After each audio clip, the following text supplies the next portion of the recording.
스마트 스토어나 쿠팡 해외 구매 대행이라든지 아니면 브랜드 사업을 결정하고 제조하기로 마음 먹었다면 어디서 제품을 소싱할지, 브랜드 사업이라면 어디서 제품을 만들어야 될지가 굉장히 중요한 고민거리 중에 하나입니다. 위탁을 한다고 했을 때 도매국이나 온채널, 초이템과 같은 도매 사이트에서 소싱할 수도 있지만 사실 그렇게 위탁을 하면 마진 구조가 굉장히 좋지 않고 그리고 누구나 또 쉽게 거기를 통해서 위탁을 할 수 있기 때문에 경쟁력이 떨어질 수밖에 없겠죠. 그래서 공급처를 직접 거래하는 것이 굉장히 중요합니다.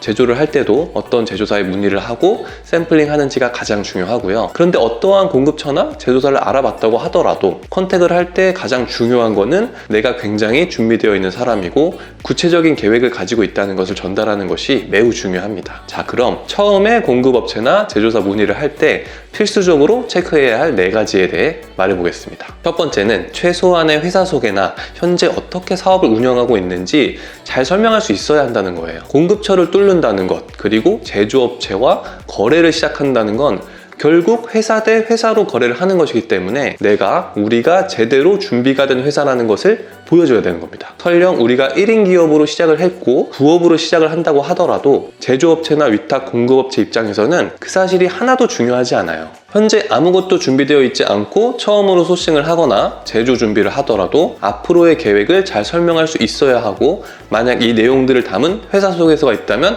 훨씬 효과적이겠죠. 단순히 MOQ가 궁금하다, 제조하려면 어떻게 진행되는지 궁금하다 등 너무 막연하게 질문을 하면 답변을 해야 하는 상대방 입장에서도 구체적인 대답을 해줄 수가 없어요. 구체적으로 대답해줄 동기도 없고요. 그런데 내가 제대로 된 계획을 가지고 있다면 업체에서는 당연히 적극적으로 영업 대응을 해주겠죠. 그리고 공급 혹은 제조하려는 제품에 대한 구체적인 판매 계획까지도 있다면 훨씬 더 좋은 조건으로 위탁 사입 공급률이나 견적도 더 신경 써서 제안을 할 거고요. 두 번째는 처음부터 전화를 하는 것보다는 메일로 먼저 문의를 하고 전화로 컨택을 하는 겁니다. 아무래도 처음으로 사업을 진행하고 업체에 컨택을 하시다 보면 전화상으로 매끄럽게 설명하기도 쉽지 않고 또 구체적인 설명을 하기에는 무리가 있어요. 그렇기 때문에 사전에 사업 운영 계획을 잘 준비하시고 메일로 먼저 이 내용을 전달한 후에 담당자와 통화를 하시면 담당자도 우리 회사에 대해서 인지를 한 상황에서 통화를 하기 때문에 훨씬 더 매끄럽고 구체적인 대화를 나누면서 정보를 얻을 수 있습니다. 그리고 만약 메일을 보내고 전화를 했는데 아직 메일 확인을 하지 않은 상황이라면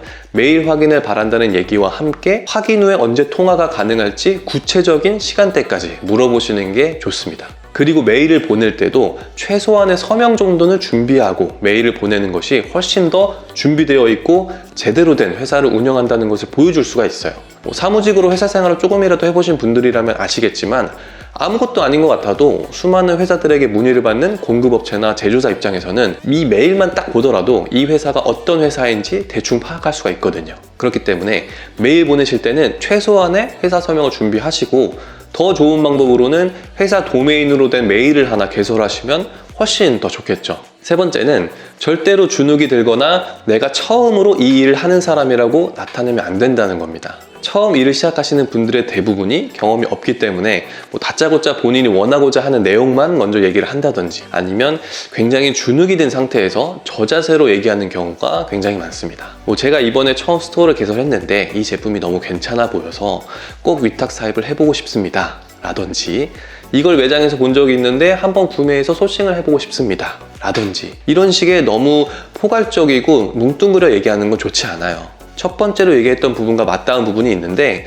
절대로 초보 티를 내거나 처음 사업을 하는 사람으로 비춰지면 좋은 결과를 얻어낼 수가 없습니다. 왜냐하면 이 업체는 분명히 진행을 할 업체고, 그리고 런칭한 이후에 공급한 이후에도 제대로 판매를 할 수 있을 거라는 확신이 어느 정도 들어야 더 적극적으로 대응을 해줄 텐데, 얘기하는 걸 들어보면 전혀 신뢰도 가지 않고 준비도 안 된 회사라는 느낌을 준다면 절대로 좋은 조건으로 거래를 할 수가 없겠죠. 마지막으로 가장 중요한 4번째는 거절당하더라도 절대 실망할 필요가 없다는 겁니다. 내가 어느 정도 준비를 했더라도 상대방 업체의 내부 조건이나 현재 상황이나 아니면 영업 담당자의 결정에 따라서 거래 자체가 안 될 수도 있습니다. 이 밖에도 여러 가지 요인으로 거래가 안 될 수 있고요. 그렇다고 해서 절대 상심하고 괜히 다음 업체에 컨택하는 것을 주저할 필요가 없다는 거예요. 이 업체는 안 되는 거구나, 그럼 다음 업체 찾아보지 뭐. 이런 아주 쿨한 스탠스를 유지하시고 아무렇지도 않게 다음 업체 컨택하시면 돼요. 내가 문의를 할 권리가 있다면 상대방도 거절할 권리가 있는 거니까요. 절대 이거에 신경 쓰시지 마시고 그냥 다음 업체 알아보고 문의를 계속 해나가시면 돼요. 실망하지 않고 평정심을 유지하고 꾸준히 시도해보는 것이 가장 중요합니다. 자, 정리하자면 첫 번째, 최소한의 회사 소개나 현재 어떻게 사업을 운영하고 있는지 설명할 수 있어야 한다는 것. 두 번째, 처음부터 전화를 하는 것보다는 메일로 먼저 문의를 하고 전화로 컨택할 것. 세 번째, 절대로 주눅이 들거나 내가 처음으로 이 일을 하는 사람이라고 나타내면 안 된다는 것. 네 번째, 거절당하더라도 절대 실망할 필요가 없다는 것입니다. 꾸준히 사업을 운영하기 위해서는 좋은 파트너와 협력업체를 만나는 것이 정말 중요합니다. 요즘 20대, 30대 분들이 전화를 하는 것을 두려워하는 폰포비아, 콜포비아가 있다는 내용이 2023 트렌드 코리아에도 나오더라고요. 이해가 되는 측면도 있지만 한편으로 참 안타깝기도 합니다. 어떤 유튜브에서는 업체에 연락할 때 말하는 대본을 제공해주기도 하더라고요. 근데 여러분, 결국 사업은 사람과 사람 사이에서 이루어지는 거고 내 사업에 대해서는 내가 자신 있게 얘기할 수 있어야 되는 거예요. 절대 두려워하지 마시고 준비 잘 하셔서 원하는 성과를 꼭 얻어내시길 바랍니다. 오늘 영상이 조금이라도 도움이 되셨다면 구독과 좋아요, 알람 설정까지 부탁드리겠습니다. 감사합니다.